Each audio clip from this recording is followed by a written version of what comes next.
chaotic.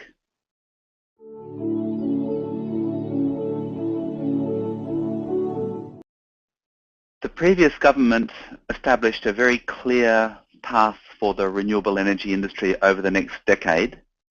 The present government is removing all of the support mechanisms for renewable energy, and indeed essentially all of the anti-climate change mechanisms. And what might or might not take its place is unclear, but the most likely thing to take its place is unclarity into the foreseeable future.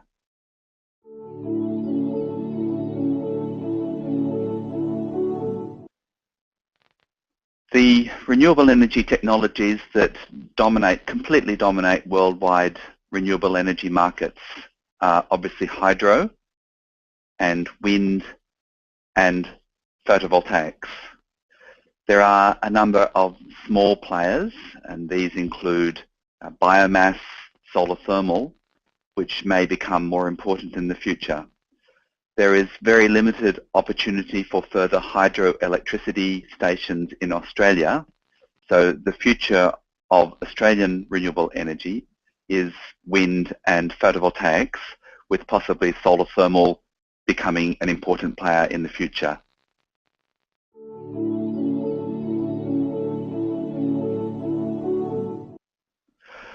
The wind energy industry goes head-to-head with the existing incumbent gas and coal fossil fuel industry.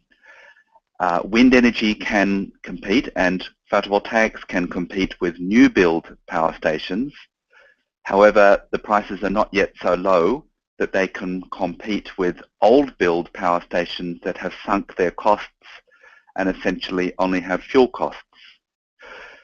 So the wind energy industry relies upon the mandatory renewable energy target for the small amount of help needed to get it over the line and compete successfully with old build existing fossil fuel power stations.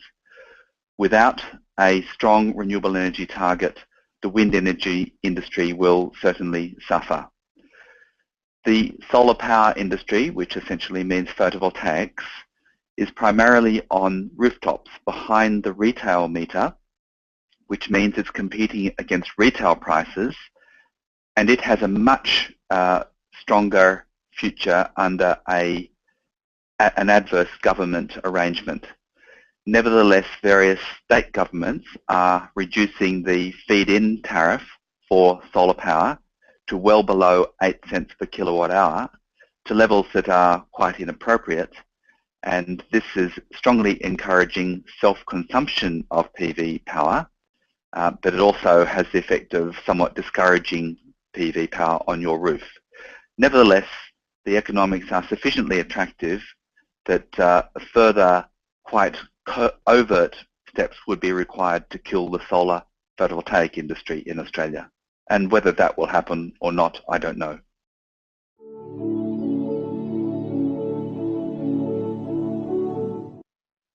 It's likely that future projects will be constrained or even eliminated depending upon whether the target is reduced or slashed.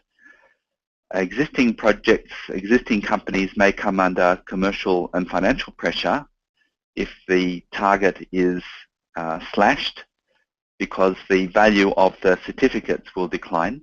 These companies went into contracts, long-term contracts in good faith, and it is unconscionable that a new government, which when in opposition supported the current renewable energy target, would renege on that support and hence create a sovereign risk for these companies.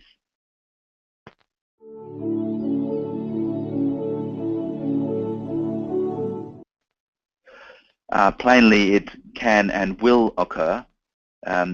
It's not just in Australia that the wind and photovoltaic industries have been growing very strongly. All around the world, I saw a recent statistic that in the last month, 3/4 of new generation capacity in the United States was solar.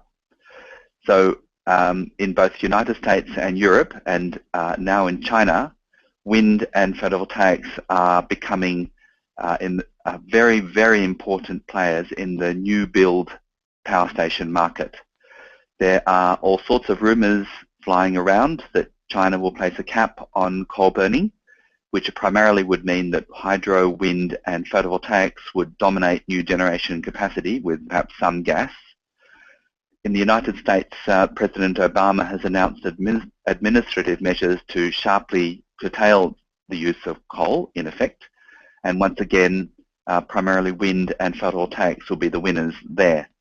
In Europe, for quite some time, wind and photovoltaics have been amongst the most important of new generation capacities, and that is likely to continue into the foreseeable future.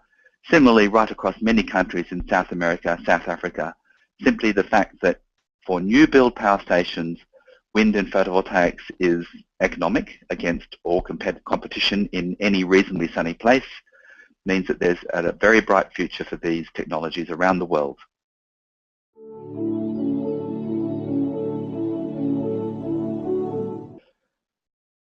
Silicon photovoltaics has been, is, and I think will continue to be the backbone of the worldwide photovoltaic industry. It has been that way for 50 years and could well be that way for the next foreseeable future. The solar cells keep getting better. The cost of producing them keeps going lower. The scale of production keeps going up. Photovoltaics and wind energy are completely unlimited by the supply of raw materials, by environmental considerations, by the supply of the resource, namely sun and wind, on unlimited timescales. There is no security implications at all for both wind and photovoltaics, and because of rapid price reductions, there's not even an economic constraint anymore.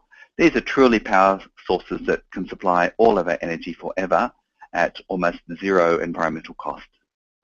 And I expect that these two technologies, with perhaps the addition of solar thermal and some minor additions from ocean and biomass, can provide 100% renewable energy technology in Australia by 2035 or 2040 through natural attrition, as the power stations that are currently in existence close down one by one as they reach the end of their useful life.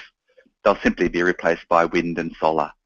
And in fact, the build rate of wind and solar required to meet the current renewable energy target in 2020 is sufficient to create a 100% renewable energy market in Australia by about 2045.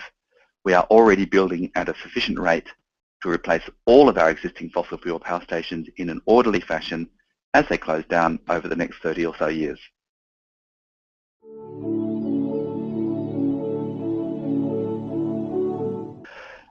No, because it doesn't have to emerge. It already exists.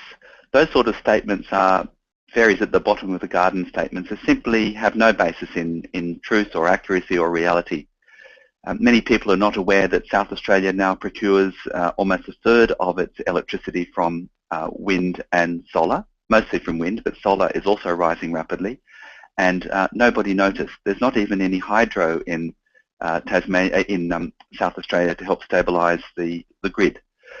For the future, when penetrations reach the 30, 40, 50% range, we will need a small amount of storage, and there's a number of options for that. Overwhelmingly, it is likely to be pumped hydro energy storage, which currently constitutes 99% of all energy storage around the world. Australia already has about 3,000 megawatts of pumped hydro capacity in Australia, and there's nothing to invent. It's off the shelf. It's been available for the last 100 years. And it's simply a matter of when we need it, we go and build it. This is off-river pumped hydro, nothing to do with rivers. Find a hill with a height difference of about 800 or 900 meters between the top of the hill and the bottom of the hill in cleared farmland, and build a pipe between the top and the bottom, and a few hectare dam on the top and a few hectares dam on the bottom is sufficient to provide several hours storage for a major city like Sydney.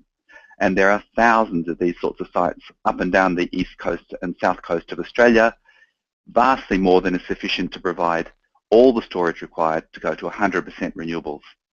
Nothing to invent.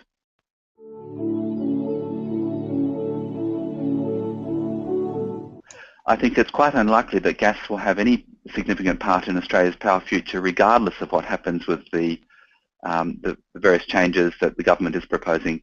The simple reason is that massive LNG terminals have been constructed, which will peg Australian gas prices to international markets. And if the gas price rises from $3 or $4 a gigajoule, as it has been, up into the $9, $10, $12 a gigajoule range, then that will mean that the fuel cost only for gas will be above the marginal cost of both wind and photovoltaics. And I think that most commentators who look at this seriously believe that gas will gradually exit the energy supply industry, having maybe a small role in a very low duty cycle peaking plant for the odd hour here and there where there is a supply shortfall. So in the long run, I think it's a straight out fight between existing coal power stations and new wind and photovoltaics. The continuation of the Renewable Energy Target and the Australian Renewable Energy Agency and other support mechanisms will mean that the current decline in coal use will continue. If those mechanisms are abolished, then the current decline of coal will probably still continue, but at a much lower rate, which means that our greenhouse gas emissions from the energy sector will not decline as fast as they need to.